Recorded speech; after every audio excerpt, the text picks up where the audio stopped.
Silksong is easily one of my favorite games to have come out within the past few years. I already made a critique mostly praising the game, but despite its widespread acclaim, the controversies surrounding its difficulty have persisted ever since launch. I talked a bit about that in my critique, stating that I didn't have much issue with the difficulty personally, but also that it was very clear Team Cherry had a very different approach to difficulty balance than they did in the first game. This video is going to explore that change in more detail and why it's been so divisive amongst the fanbase. But before we can do any of that, we have to ask ourselves an important question.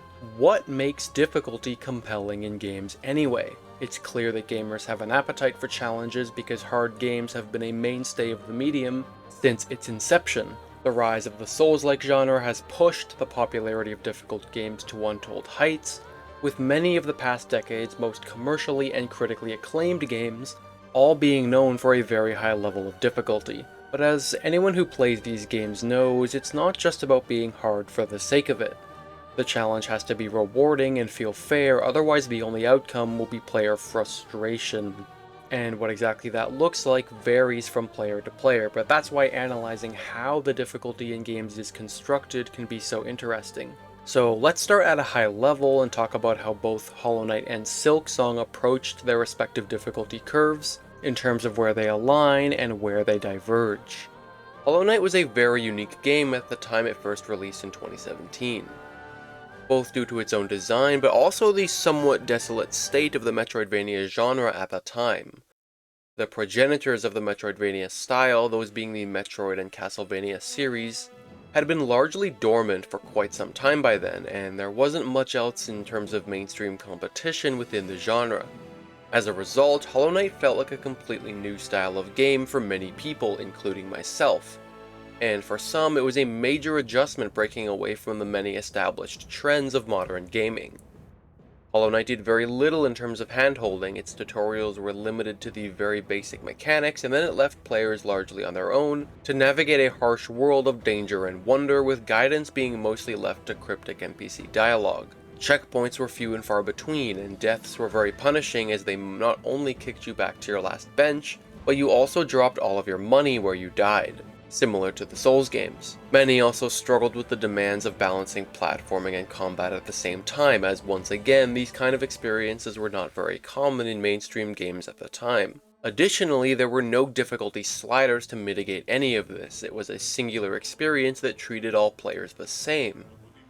But despite all of those challenges, those who pushed through found the experience to be extremely rewarding, to the point where word of mouth and viral trends led to Hollow Knight becoming one of the most popular and beloved indie games of all time.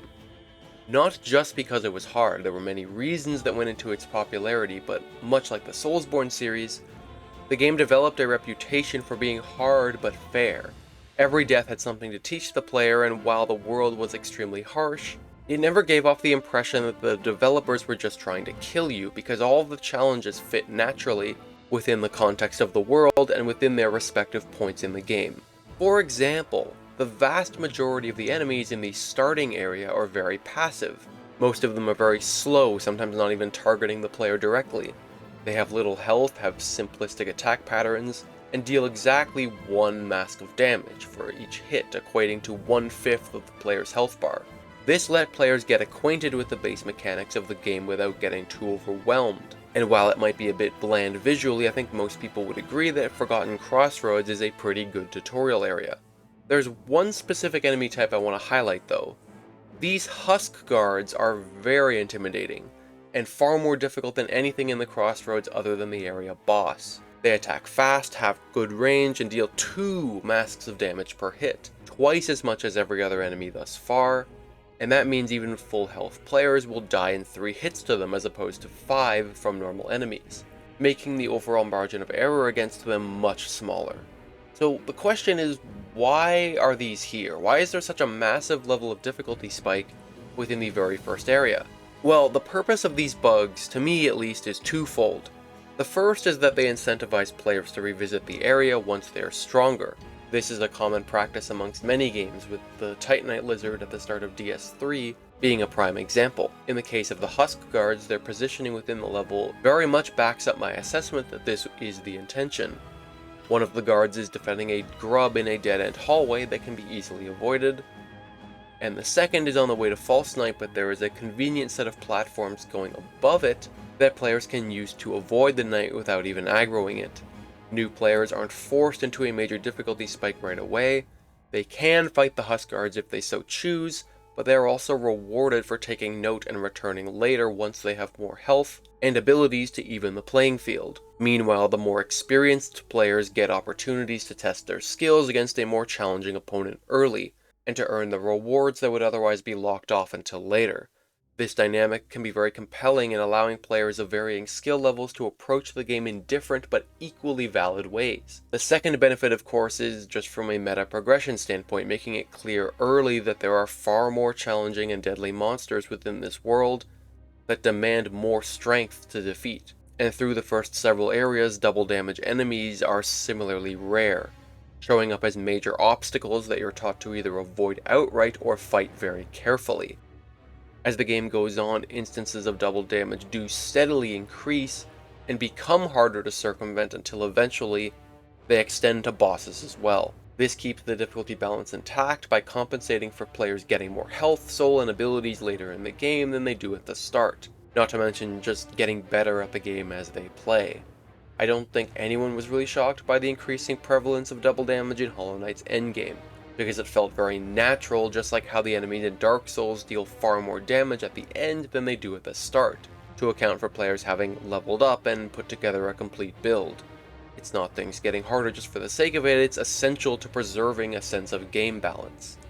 Silksong's approach to damage scaling is a little bit different. You start with the same 5 masks of health, but double damage becomes a major factor almost immediately.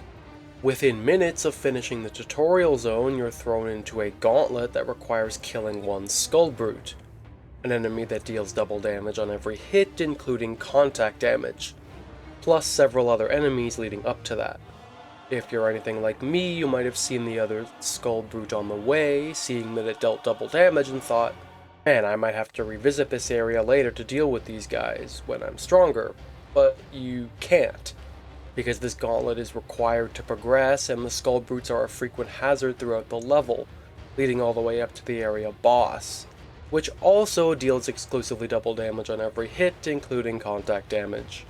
And this is only the beginning, as double damage enemies, hazards, and bosses all become common very quickly, and even more so at launch, before some of them were patched down to 1 damage.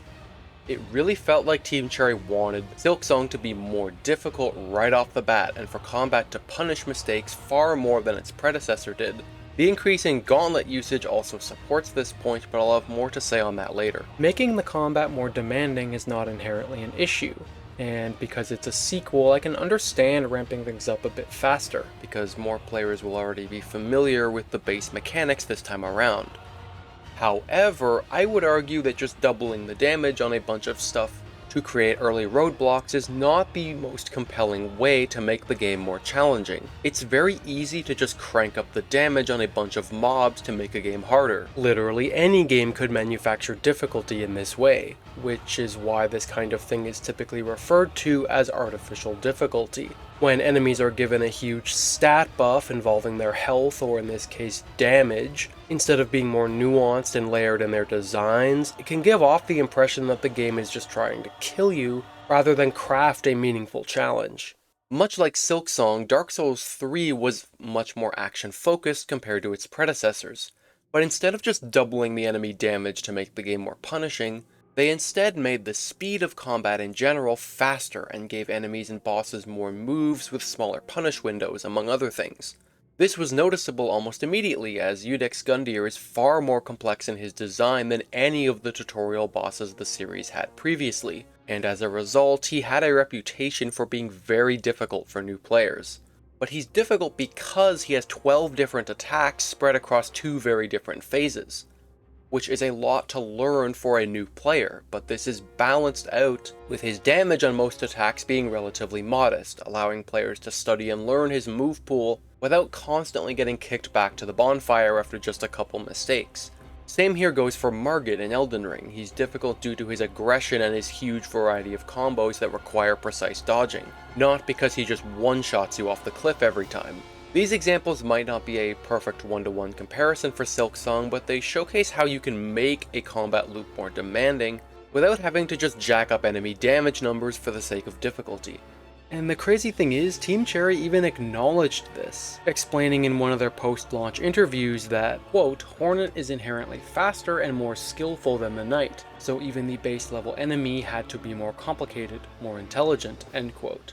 This game does have bosses and enemies that are much more complicated and intelligent than anything in Hollow Knight. There are also still a lot of enemies that are just as basic as ever, but have their difficulty artificially jacked up by having them deal twice as much damage. This is why many players were stunned at how much double damage was a factor almost immediately in Silksong. It made a number of mechanically simple fights far harder for seemingly no reason. Bell Beast, Fourth Chorus, Sister Splinter, the Skull Tyrant, the Craggler, and Savage Beastfly all have 1 to 4 moves at most, and move at a modest pace generally, but the only reason any of these are difficult is because of their damage and or the spawning of adds in the cases of Beastfly and Sister Splinter. Of course, you could say the same about many bosses in the first game, because a lot of its double damage fights only had a handful of moves as well. But that's because the bosses in that game were more simple across the board. Hollow Knight's combat was slower, less complex, and like I said, the main reason for introducing double damage on endgame bosses was to balance out the increase in player power levels. Like, you can't tell me a boss like Traitor Lord or Failed Champion would have been anything other than a joke, difficulty-wise, at their respective parts of the game had they only dealt one mask apiece.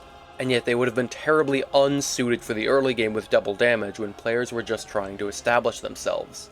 And would I argue those fights would have been better if they had more interesting mechanics instead of just doubling their damage? Sure, but like I said, Hollow Knight didn't have super complex boss moves in general outside of like Radiance and maybe a few others, so I don't hold it against that game nearly as much, compared to Silksong, which was clearly trying to make combat a more of a centerpiece of the experience. I think Lace is a much better example of how to design a challenging early game boss, because it's more akin to the philosophy of how Udex and Margit were built.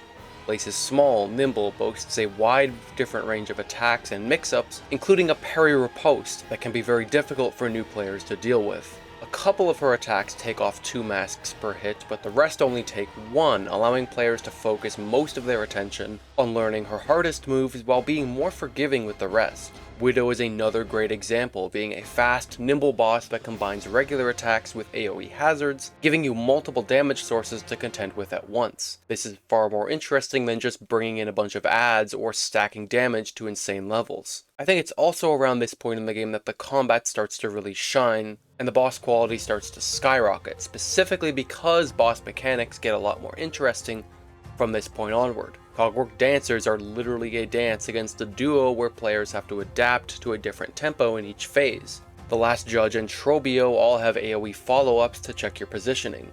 Carmelita can flow combos together very seamlessly and gets faster at doing so as the fight progresses. Grandmother Silk and First Sinner both have several attacks that can overlap with each other, forcing players to execute very precise movements at high speeds to avoid all the damage. And Lost Lace is the final form of a boss most players have already seen twice, but her move pool is expanded even further and is even faster. The list goes on, and I'm not saying every post-Widow boss is perfect, but the mechanics are generally a lot more interesting, and if more of the early game bosses have been built with more of the same nuance that Lace was instead of just focusing on their damage, I wager the early game's difficulty would have been far less controversial, even if it were not strictly easier. And keep in mind, I've only been discussing in detail the bosses here.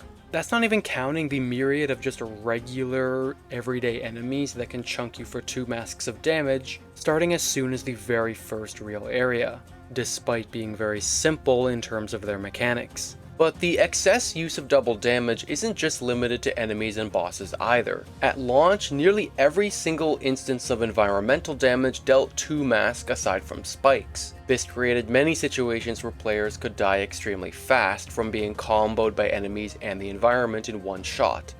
Like, let's say you just happen to walk into the 4th chorus fight. You might have been surprised by it, as many were. You get hit by the chorus slam attack, you lose 2 masks, and then plunge into the lava below and take another 2 masks. All of a sudden you're at 1 HP before you've had a chance to even process what just happened, and that's assuming you even got to go in there with full health in the first place. This is a very plausible scenario, and there are many like it. I had a Steel Soul run end because one of the big Underworks guys hit me for 2 damage, and the resulting knockback pushed me into a steam trap, dealing another 2 damage. There was absolutely nothing I could have done to avoid that part, and it was just 80% of my HP gone before I could even react due to one small positioning mistake. I suspect that getting nearly one-shot is not very appealing for many people, and the situations like these are likely to cause a lot more frustration than anything. What's more is that there's nothing about any of these environmental hazards that is inherently more challenging than what we had in the first game. The sand carvers are very similar to the worm pits in Deep Nest in that they cover big portions of the ground and you have to traverse them while being accosted by several enemies, including airborne ones. The machinery in the Citadel functions much like the obstacles in the White Palace. How are the lava pools any different from the acid pits that made periodic sections of the floor unsafe in several areas? These are all very familiar obstacles, but because it's Silksong, they now just kill you twice as fast. And pretty much everyone agreed that this was terrible, because it made learning platforming sections extremely tedious, as players would have to routinely start over from the very beginning. That's on top of the fact that platforming sections already have built-in extra punishment because they send Hornet back to the start of a section whenever she takes damage in mid-air, unlike in combat where you can just take the hit and carry on. Now you might be wondering why this is relevant, since Team Cherry did eventually patch a lot of these sources down to 1 damage, including the sand carvers and the Citadel machinery, but one of the main points of this video is to explore Team Cherry's philosophy behind Silksong's difficulty. And I think the fact that they thought double damage for all of these things was even remotely balanced or compelling is very indicative of where their priorities were when building the game. I've heard some claims that this excess double damage was actually a bug, but it's not referred to as such in the patch notes, and considering how well polished the rest of the game is, I have a hard time believing that they wouldn't have caught something like this in testing. But regardless of that, the game did not need double damage to make their platforming sections difficult. 2 of the most challenging platform sections in the game are Mount Fae and the Path to the Surface, and neither of these had double damage on their obstacles, because they're way more than challenging enough on their own merits. Cogwork Core has very limited space and a lot of moving parts to keep track of, in addition to regular enemies along the way. The platforms in the Sands of Karak are very unique and put pressure on the players to move quickly. I don't think many people would describe any of the above sections as easy even after the patch. Simply doubling the damage on select obstacles to make their sections even harder is once again something that simply comes across as artificial difficulty. So I'm glad Team Cherry eventually saw reason and changed some of the more punishing ones to be a bit more balanced. Now that's almost it for my discussion on double damage, but there's one more thing that I have to talk about. One so particularly egregious that I think everyone will agree with me on this. Bosses dealing contact damage when they're staggered is complete nonsense. I get why contact damage has to be a thing to prevent players from just standing inside enemies the whole time, but when an enemy is stunned and falls over on the ground, in what is intended as an opening for you, it's an absurd notion that it still hits for damage even if you just happen to be in the way. Especially since some bosses will drop straight down onto you when staggered, so if you're right underneath them, it can be very difficult to avoid. We already know Team Cherry can and does selectively remove contact damage in certain fights, for the sake of the experience, so I can't fathom why they wouldn't just apply that here. Granted, this was an issue in the first game also. I didn't like that bosses could still damage you while they're basically unconscious, but since most contact damage on bosses now has been doubled, it makes the issue twice as annoying. Okay, so I've talked about the excess instances of double damage in both combat and platforming, and it begs the question of why the game was designed this way. Because believe it or not, this was not some rushed balancing change late in development, nor was it the case of running out of time and copping out by just making things a bit harder. This was part of Team Cherry's whole philosophy behind designing the game. There's a very neat 2020 Edge interview that's got a pretty important quote here that is very telling, so I'll read it in full. Quote, "It takes longer to get to the point where you can heal yourself, but you can heal yourself by more. With the idea being that you spend more time either at full health or almost dead, and the gameplay is kind of snapping between these states." End quote. That's from one of the lead developers, and this is the argument most often cited in favor of Silksong's damage scaling. The idea that it's balanced out by the stronger healing in turn. So let's explore that then, and the effects that the healing has on difficulty in both Hollow Knight and Silksong. And again, we'll start with the first game. They say healing in games generally represents your mistake allowance. It's how many mistakes you're allowed to make before you're thrown back to the last checkpoint. The same is true in Hollow Knight, but instead of basing it around a set number of charges like it is in most games, you have access to theoretically infinite healing, but the only way to unlock it is by hitting enemies to accumulate soul, with every 3 nail hits providing enough soul to heal 1 mask of health. This meant that players' healing reserves will go exactly as far as their own skills will take them. As they learned combat, they find themselves able to push further in levels, survive longer in boss fights, and explore areas that might once have seemed impossibly dangerous. That sense of visible progression can be extremely satisfying, and that's why the soul system is easily one of my favorite design decisions in Hollow Knight. But its functionality doesn't even end there. Soul is also used for spellcasting, with spells taking exactly the same amount of soul as a heal. This forced players to make trade-offs between their offensive and defensive abilities, which is inherently good for balancing, but also allowed players the freedom to play a style that aligned with their own preference and level of experience. For example, new players will usually play more cautiously, and will make more mistakes as they first learn the game. They will usually be much more conservative with their soul so they have access to as much healing as possible. As players get more and more experienced, they'll naturally become more confident and maybe more willing to expend more of their soul reserves on offense because they know they're likely to make fewer mistakes. You can see this dynamic on the more extreme end by watching how Hollow Knight speedrunners can basically just spam spells as much as possible because they know the fight so well that healing is barely even a factor anymore. Again, that's at the extreme end of things, but my point here is that what really made the soul system great wasn't just that it created a balance between offense and defense, or that you got the resources from the enemies themselves. It also allowed the game to accommodate a wide variety of playstyles and player skill levels due to the inherent trade-offs it provided. On the surface, Silksong's healing system works very much the same, making Silk a common resource that players have to allocate between healing and offense. Healing is 3 times as powerful now, healing you for 3 masks instead of just 1, and so as you might expect, it takes 9 strands of Silk to heal instead of 3. This of course means you need to pull off up to 9 consecutive hits in order to have an opportunity to heal, which can be very daunting when enemies at the start of the game are taking up to 40% of your life on every hit. If we go back to the dev's quote and think of the idea of combat being based around swapping between the almost dead state and the full health state, it's very easy for players to reach the almost dead state, but takes a relatively much longer time to claw their way out of it. So this idea that you're freely snapping back and forth between the two states at an even pace doesn't quite match to how the experience plays out in practice, at least in the early game. Later on you get more movement and abilities that allow you to close gaps and exploit new openings to accumulate Silk faster. And your higher health pool in the endgame means you can afford to be a bit more aggressive and take risks, knowing that one mistake won't put you immediately on death's door. You can see here my friend Caro fighting the final boss, and is doing exactly that.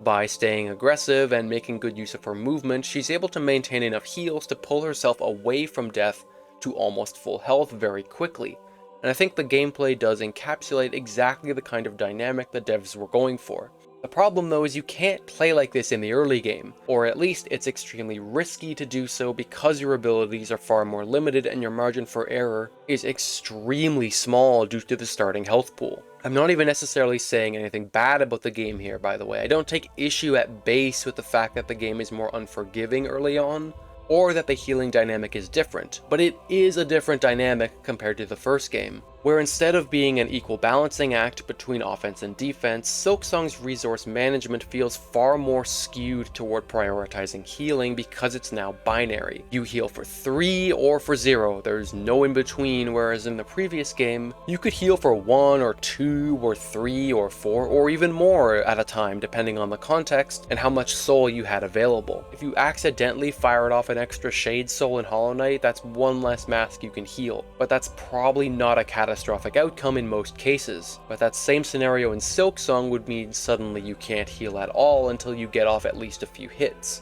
And with the prevalence of double damage, such a mistake could easily get you killed. Especially with how easy it is to miss input in this game, since your Silk abilities and tools all use the same button with different directional inputs. Here's an example where I was trying to summon some extra cogflies to deal ranged damage towards the end of the High Halls Gauntlet, but because my left stick wasn't positioned all the way down, it triggered the Silk Storm instead, putting me from 1 hit away from a heal to 5 hits away, and I also got nailed for 2 masks of damage during the animation. The ensuing chaos ended up getting me killed and ending my run, and while I'm not mad about it from the sense that, like, yes, it was a mistake on my part, I think this example illustrates really strongly how brutally unforgiving the healing system in this game can be, where one minor misinput can snowball into your death. It's more prevalent in the early game, but it absolutely can happen towards the end game as well. My point here is that the healing system was far more flexible in the first game, allowing players to take full ownership over how they wished to allocate their shared resources, with benefits and trade-offs being present for everyone from newbies to experts. Silksong's dynamics are similar on the surface, but it's far less flexible, and more skewed toward the healing side of the equation being more profitable, especially when players now have other ways of dealing damage at range that don't compromise their ability to heal, but I'll talk a bit more about those later. So yeah, I don't think it's inherently bad that they changed the healing system, and whichever you prefer is down to the person, I suppose. But this does not excuse or nullify my earlier critiques about some of Silksong's early game enemy and hazard design. Doubling the damage on a bunch of stuff to facilitate the kind of experience that you want is still a poor way of cultivating difficulty because it's very simplistic. Like I said, literally any game could do this, just double the damage on an enemy and it will make it harder, but it will not necessarily yield a more interesting or satisfying challenge. In many cases, you get exactly the opposite. So I do understand what Team Cherry was going for here with the combat philosophy, and honestly, I think it does work pretty well in the second half of the game. Double damage feels more appropriately balanced relative to the player's power levels, and as a result, players have more opportunity to claw their way back from the brink of death. Early on though, it can result in scenarios where you're perfectly fine 1 minute, and then a single mistake can combo you for a huge amount of your health, if not kill you outright, which can be very frustrating for players when they're just trying to learn how the game works. The requirements to earn a heal to push yourself back into the fray can be very daunting compared to the first game, so while neither healing system is inherently better or worse when taken together with how quickly you can die, I do think Silksong's healing system does contribute to the game being much harder than Hollow Knight, but there's one other thing with the healing system I haven't mentioned yet. Something much less subjective and a serious issue that it does have that I suspect most people will agree with me on. Let's talk about what happens when you take damage during a healing animation. I can accept that if you get hit during a heal, you will not get the full benefit of that heal, because that is the game holding the player accountable for their mistake. It may feel terrible to get hit during a heal, but it happens to all of us. I don't think anyone is arguing you should be invincible during a heal animation or anything like that, but it begs the question of what exactly is appropriate to happen if you get hit during a heal. Well, it tends to go one of two ways, with either or both of the following scenarios being possible depending on the game. You get hit after the healing animation begins, but before your health is actually restored. In such case, you'll typically get knocked out of the animation and take the corresponding damage. But assuming you survive, you can attempt the heal again since you didn't actually consume the healing resource. The second scenario is if you get hit during or right after the heal goes off. In this case, you would have already consumed the healing resource but won't get the full benefit from it, since it will net out against whatever damage the attack dealt. These rules apply to a huge variety of action games, the Souls games, Blasphemous, Monster Hunter, the first Hollow Knight, and many more. They're all rooted in that same principle that healing is a valuable resource, and to get the full benefit from it, you need to time it appropriately. Again, Silksong mostly abides by this same principle, but the key difference is when you start healing in this game, you consume all 9 spools of Silk immediately, but this does not actually restore your health until the very end of the animation. This means if you get hit during a heal, you get knocked out of the animation, you take the attack damage, both of which are perfectly fine, but it also robs you of your hard-earned Silk for no reason. This can be extremely frustrating to players because it puts them in a position of having to reel off up to 9 more consecutive hits to even have another chance to heal, which can again very easily get them killed. I would argue this is another instance of Silksong's difficulty crossing a line between fair and frustrating, because regardless of the mistake you made healing at the wrong moment, that has no bearing on the work you put in ahead of time to earn that chance to heal. So when players express frustration at getting hit during a heal in Silksong, it partially comes from a feeling of being cheated by the game instead of acknowledging the mistake that they actually did make. This is the only serious issue I have with the healing system, but it's a major one. Of course, if you're careful about your healing times, this isn't something that will happen often, but it's still poor design, and I can't speak for anyone else, but I was genuinely gobsmacked when I first realized it worked this way. Okay, so that's all of the topics regarding damage and how Silksong's more liberal use of double damage plays a huge role in its increased difficulty for various reasons. But now let's tackle something else. This game has a serious obsession with gauntlet rooms where you'll be locked in and have to kill waves of enemies before progressing. There are two problems with this. The first is that it's once again an artificial form of difficulty because it's creating arbitrary blockages to player progress. Instead of relying on enemy placements throughout the level to create sufficient challenge through natural combat encounters, they decided that that wasn't enough and that they just need to stuff you in a small room with waves of those exact same enemies to prove that you can kill even more of them. I really struggle to see how the game benefits from adding gauntlets like this other than deliberately gating level progress behind skill checks. This makes for a notable downgrade compared to the first game where your ability to progress was gated either via your abilities or by a unique boss fight. Hollow Knight almost never arbitrarily put walls up to say you cannot go here now unless you kill a certain horde of regular enemies. You were free to explore quite literally to the extent your abilities could take you, and that played a major role in why exploration was one of Hollow Knight's most celebrated features. It was so easy to get lost in the world, and that's not to say there weren't roadblocks, because of course there were, be it platforming, natural enemy encounters, and bosses. All of them posed a real danger and were more than sufficient to test your skills. But they were never forced onto you. You were always free to leave and explore elsewhere if a given section was too difficult at any given time. But in Silksong, there are so many progression gating gauntlets that you'll sometimes have multiple viable progression paths all simultaneously blocked, and you'll just have to decide which one you want to grind out first. Let's just look at how often they use these. There was a mandatory gauntlet at the start of the Marrow, which I already discussed. There's 2 in Deep Docks on the way to Dash, and 1 blocking the entrance to Forge Daughter. There's 1 in Greymoor that is used twice, once in Act 1, and then that same room is reused in Act 3. There's 1 in the Shellwood, there's 1 if you get brought to the Slab, there's 1 you need to escape the Underworks, and another after the Claw Line upgrade. There's 1 blocking the entrance to the Whispering Vaults that also gets a refresh in Act 3.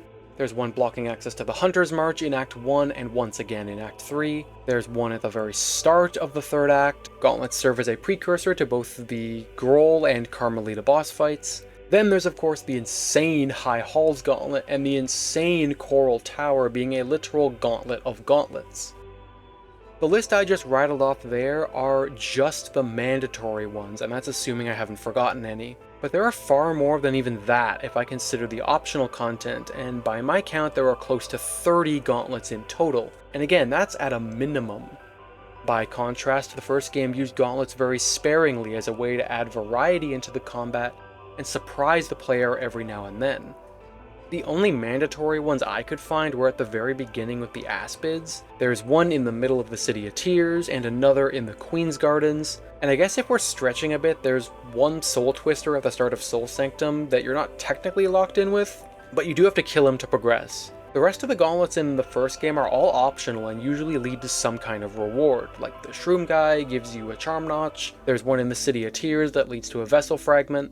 The Colosseums are very tough but reward you with a ton of money and other rare items as compensation. The enemies in Silksong's gauntlets don't even drop money, which is something I never actually processed until someone else pointed it out to me. You literally get nothing from the vast majority of these encounters other than that you get to continue exploring. This reinforces my argument that they are very much a way to prop up the difficulty of the game, because at least 50% of them serve no purpose other than to gate off areas with enemies you already have or will be fighting by the dozens regardless. Call that padding, call it artificial difficulty, call it whatever, it's not something that should be celebrated. And the counter-argument to this is typically along the lines of, well, most of them aren't actually that hard, so what's the big deal? But the difficulty isn't the issue here. I didn't have trouble with most of the gauntlets personally, but the problem is that they're an uninspiring way of creating combat encounters. My approach to the gauntlets has always been that I enjoy the game's combat, and the gauntlets give me more combat, so I don't mind them all that much. But I generally prefer the more organic forms of combat that occur throughout the game, and even if they had to gate progress, I wish at least more of the gauntlets had some unique enemies or hazards or layouts to them other than just being basic rooms with a bunch of basic mobs that I've already fought dozens of by now.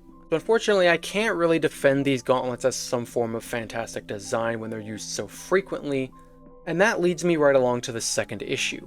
The whole thing that made gauntlets work in the first game was that they were used sparingly. It was surprising to walk into a room and have the walls close in on you as you fight for your life. It added variety to the experience because they were so different from everything else. Stuff like the Colosseums really stood out as the ultimate test of mob combat because nothing else in the game quite tested you to that same degree. I guarantee you though, if gauntlets were used as the same frequency as Silksong as they are in Hollow Knight, the Colosseums would have been far less impactful, and nowhere near as iconic as they have since become. And since most of the gauntlet rooms in Hollow Knight are optional, players can choose to not engage in those sorts of wave-based challenges if they don't appeal to them. But Silksong goes back to the gauntlet well so frequently that it becomes entirely predictable what's going to happen whenever you walk into a big open room. The lack of originality is one thing, but the real issue is that having so many basic gauntlets throughout the game detracts from the more unique ones that are meant to be something special. The High Halls gauntlet is probably the most famous in the entire game, and it's clearly set up to be a memorable encounter with its own theme, a unique enemy type, and being in a very story-relevant part of the game. But instead, many players will meet this encounter with a sigh and a groan once they realize it's just another of the thing they've already done a dozen times by now, only it's 10 times harder. Same goes for the Coral Tower, because this could have been a really cool combat-focused area, supported by the narrative of the king wanting a test to see if you are worthy to face him. But instead, this reaction I think is emblematic of how many players will feel when they get to this point in the game. That looks like underwater. This is so pretty. What the hell? Sorry. I have to for the journal.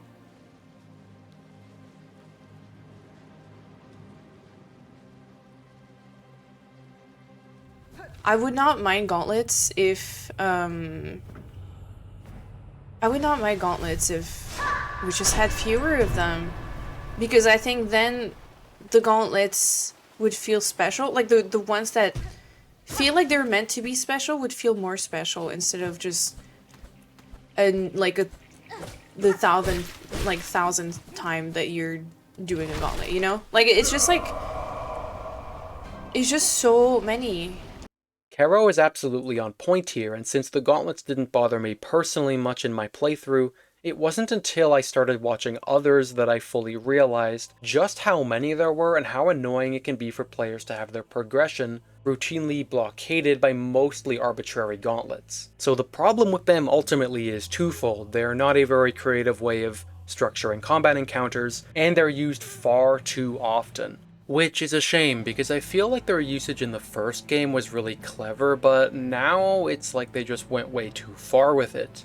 The last thing I want to touch on is the shard system. There's nothing to compare to for the first game on this, so we can jump right in, and since it's a topic I already went at pretty hard in my critique, a lot of this section is going to be repeating the same points I made there. The crux of my argument here is that forcing players to farm for resources that are a critical part of the combat loop is terrible because it inevitably leads to one of three outcomes. The first and most likely option for new players is once they realize their tool usage is tied to a consumable that they need to farm for, they will become much more conservative in using them for fear of running out. This is exactly what happened to me on my first playthrough. Players by and large don't like having to farm for essential resources because it pulls them out of whatever they may be doing and turns the game into a repetitive slog. But Silksong's red tools provide a ton of benefits, including range, crowd control, self buffs, and other utilities that are extremely useful in the heat of battle. So handicapping yourself by not using them to their fullest potential will invariably make combat more difficult. And yes, I am aware that there's one crest that doesn't have any tool slots by design,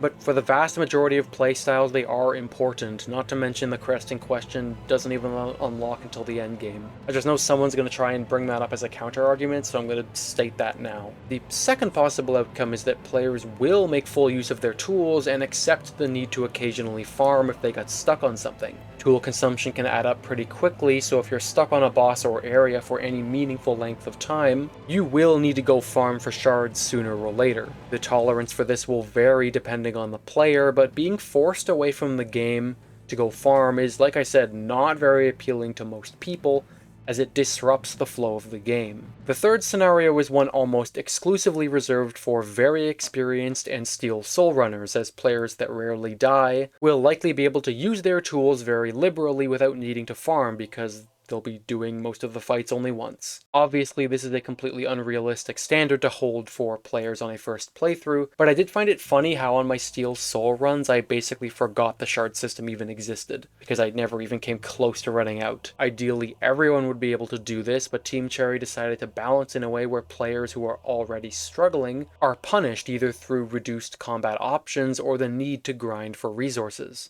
What makes all of this even more bizarre is that there's an item in Steel Soul mode that effectively generates infinite shards for you. Why is this available in Steel Soul mode? Because we've talked about that a lot. We've talked about it like on Karo's stream and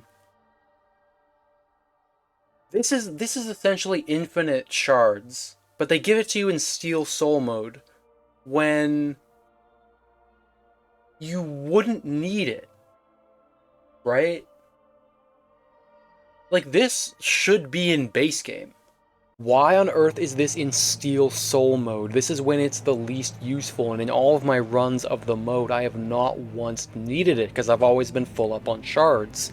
Why is this not something that is available to players in the base game, because it's something they would actually make use of? It's really strange to me that this, of all things, would be a Steel Soul exclusive reward. It feels completely counterintuitive.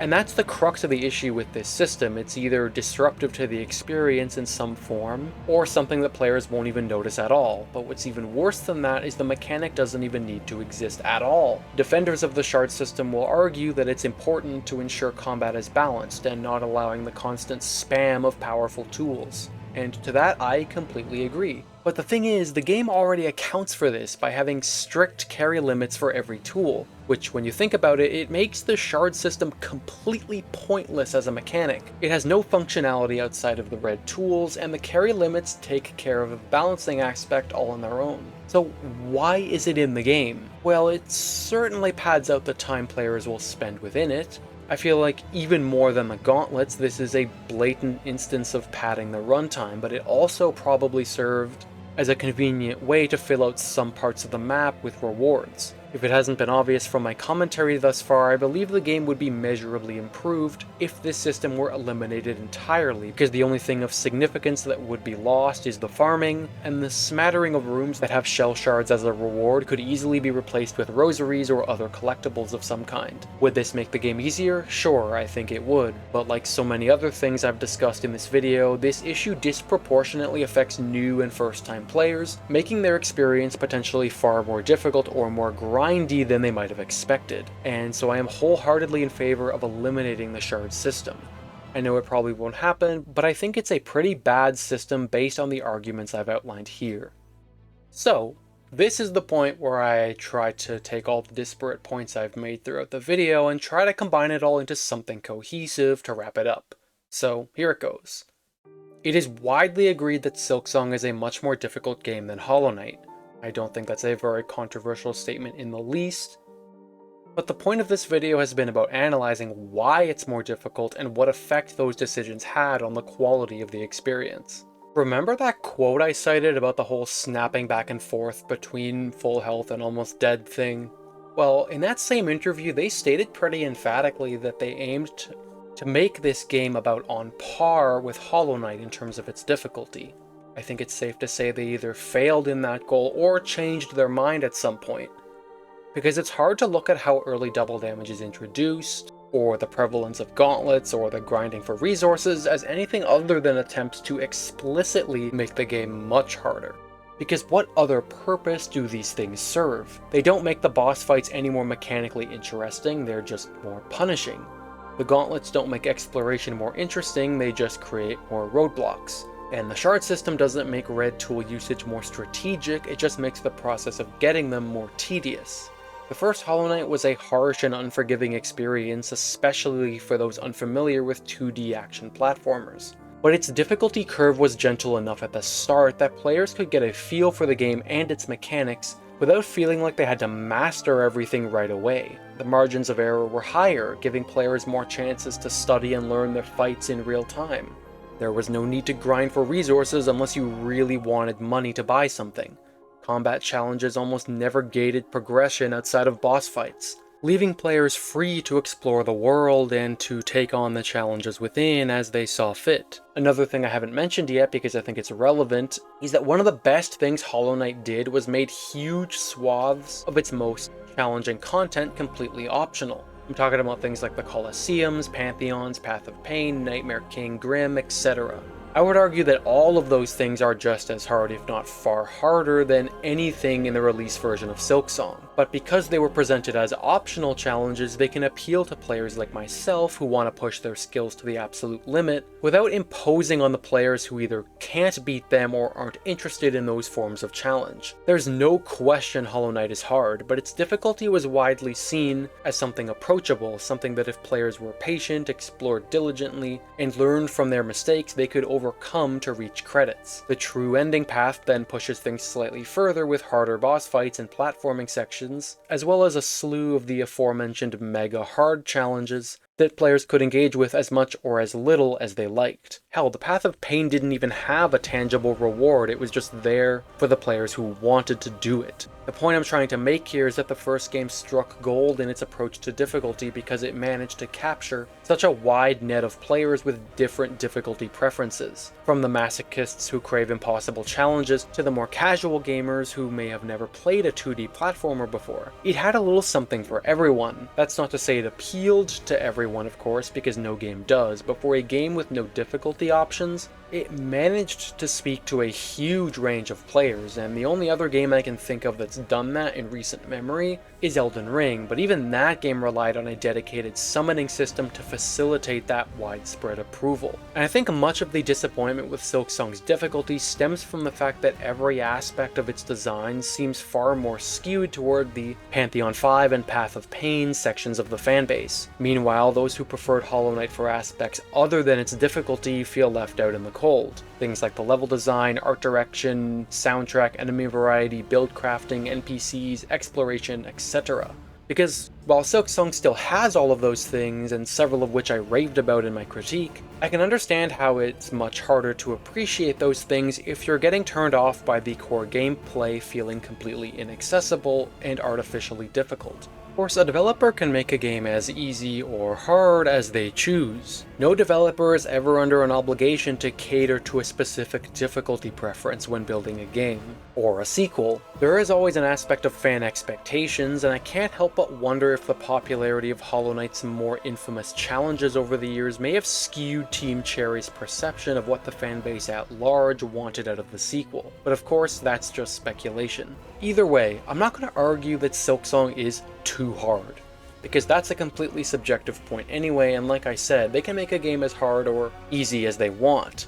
But I can critique how it creates that difficulty, and what effect that has on the experience. So, let's summarize. There are several design decisions in Silksong that elevate the game's difficulty in an artificial way. Things that serve very little purpose other than trying to kill the player faster or extend the length of time they're stuck in an area. How much this affects the game experience is down to the player, but it's undeniable that Team Cherry has made some questionable decisions in pursuing the difficulty bar they clearly were trying to reach. I haven't even talked about some of the egregious runbacks and how some of the enemy AI feels like it was designed specifically to troll you, but I think I've covered most of the important topics. Honestly, I think if this was any other IP, the game would be getting a lot more criticism for its approach to difficulty. The same thing happens with FromSoft games, by the way. They have such an immaculate reputation overall that people are often reluctant to criticize the instances where the difficulty does devolve into complete nonsense, and I'm sure I've been guilty of that exact thing myself at times. But what makes the issues in Silksong's difficulty even more pronounced is that there are so many of them, because none of these things exist in isolation. They all compound on each other to create an experience that isn't just more difficult, it's considered by many to be more tedious and more frustrating in its approach to difficulty, because so many of these design decisions serve no purpose other than padding out the game and making the enemies and obstacles more arbitrarily difficult by just giving them higher damage numbers. The early game is particularly punishing because the margins between life and death are extremely thin, to the point where a single mistake can easily snowball into getting you killed. That said, it's very clear Team Cherry put a lot of love and care into crafting this game. I don't want this video to come across as me saying they copped out or were lazy in their approach to difficulty. I think they genuinely wanted to make a more combat-focused experience that catered to the hardcore fans of the first game. Because when the game is firing on all cylinders, as it often does in the second half, it absolutely does deliver a balanced and rewarding combat experience from my perspective. But they still made some questionable balancing decisions along the way that had a disproportionate effect on the early game difficulty in particular, which is the most important part to get right in terms of balance. I'm not going to pretend that Team Cherry wasn't aware of this either. It's very clear at this point that regardless of what they might have initially said about wanting to make something on equal footing to the first game, in terms of difficulty, they're now leaning hard into Silksong's more punishing nature, regardless of whether that alienates some of its player base. I said in the last video that Silksong is probably my game of the year, and that still holds true, because so many of the things that made the first game incredible to me are on par or even improved in Silksong. The combat when it's at its best is unmatched, the art direction and soundtrack are fantastic, the exploration is extremely rewarding, Gauntlets aside, the story and character writing is much improved, the enemy and boss variety is staggering, and the level design is fantastic. And for every boss I complained about here, there's 2 more excellent ones. So while I do think it has some shortcomings in terms of how the game was balanced, the overall effect of that on my own experience was rather minimal. Like I said, I didn't mind the gauntlets. The excess double damage was jarring at first, but I never got too frustrated with it personally. The shard system was probably the thing that bothered me the most on my first playthrough, but now that I'm into Steel Soul runs, I barely even think about it anymore. That's why, despite this coming across as a very negative video, I still stand by every praise that I had for the game in my original critique. But even in that video, I acknowledged the difficulty controversy, and now that I'm more experienced with the game, I think I've identified the areas in which its design philosophy deviates from its predecessors in favor of a higher difficulty baseline. There's only so much I can speculate about why this happened outside of direct quotes, but like I said, part of me just can't help but wonder if the viral popularity of the first game's hardest challenges may have given off the impression that the fan base at large wanted the whole game to be like that. And maybe some did, like I said, I was fine with it. But I do think it's unfortunate that some people who loved the first game aren't going to be able to fully appreciate everything that Silksong has to offer. And that really is the whole point of this video. I wanted to explore the topic of Silksong's difficulty controversy in more detail, to go beyond the superficial debates about whether the game is too hard, or just saying players need to get good. So I hope this analysis was helpful in some way. It's probably going to be my last video for Silksong, at least until DLC, but I really did want to weigh in on this topic, both for my own satisfaction, and hopefully to provide a resource for anyone looking to compare where Silksong diverges most strongly from its predecessor. Hopefully the analysis was informative or entertaining. I'm sure there are some mistakes here or there, but I tried to be as accurate as I can be. So, until next time, take care everyone.